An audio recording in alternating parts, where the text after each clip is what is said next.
So guys, do you want to just introduce yourselves and tell me your roles here at Instil? Yep, I'm Garth Gilmore. I'm the head of learning at Instil, which pretty much means I'm the chief trainer and do a little bit of developer advocacy as well. Yeah, and yourself? And I am Matt McCombs. I'm a director here at Instil. And so, have you both been at the Kotlin conference? Yep, we were both there this year and last year as well. Yeah, and do you want to just tell me, just for people that maybe don't know about Kotlin, what exactly it is in terms of software development? Yeah, sure. So Kotlin is a programming language that was invented by JetBrains, who are one of the main suppliers of tools, developer tools for professional programmers. So they invented the language way back in 2011, but it didn't get its first release to the public until 2016. And KotlinConf is the conference based around that programming language.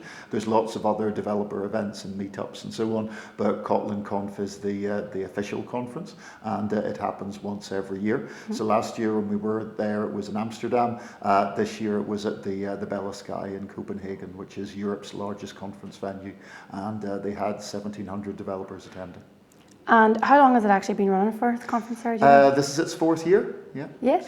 And do you have any top favourite bits from this year's conference that maybe were in Copenhagen, they served blue cheese with breakfast. So that was my favourite thing. Apart from that, cultural. Yeah, cultural. Yeah. So this was the first year the community really came together. So last year in Amsterdam, there was still an element of who are you? And what do you do? And why are you there? And so on. So this year it was very much good to see you again, and so on. So people had at least a vague understanding of who you were and what you did and what you'd given to the community and so on. So it was nice to see there was a kind of feeling of everybody coming together and having sort of a real community feel for the first time.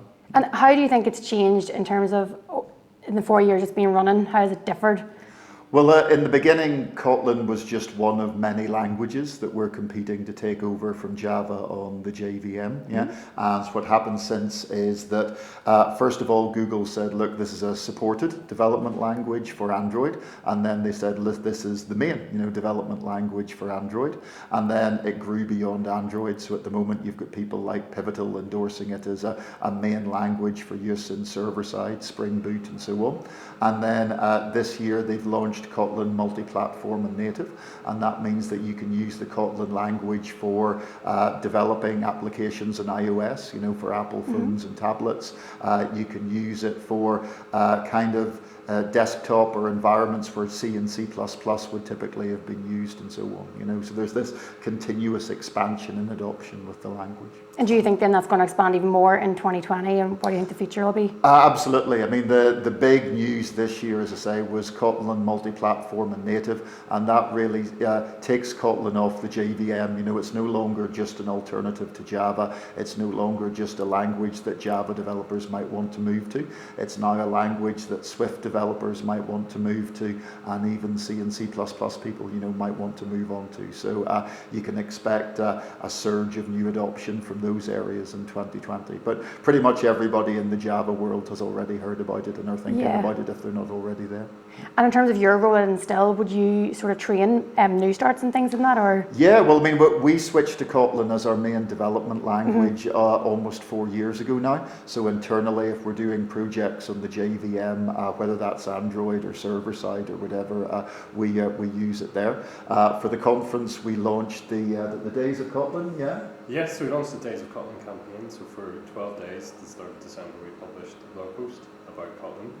So from topics from mobile development through to Kotlin native, Kotlin multi-platform, Kotlin web services, and isn't it everything Kotlin, which feeds into the courses that we'll then start to deliver next year. Absolutely. So we already have 4 training courses involving Kotlin. We've got a JetBrains reviewed and certified language course, and then we've got a functional concepts course, Spring Boot course.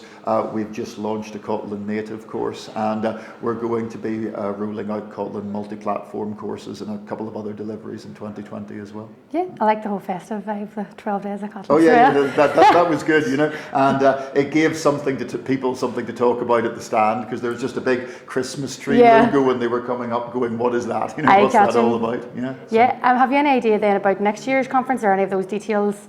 released yet? They've started planning it. It's in the works. Yeah, we don't know where it's going to be yet, but we've said we really want to be there, so we'll have to see. So hopefully they'll let us know a little bit earlier so we can be prepared. Yeah. Great. Thanks very much, guys. Thank you very much Thank you. indeed. Cheers.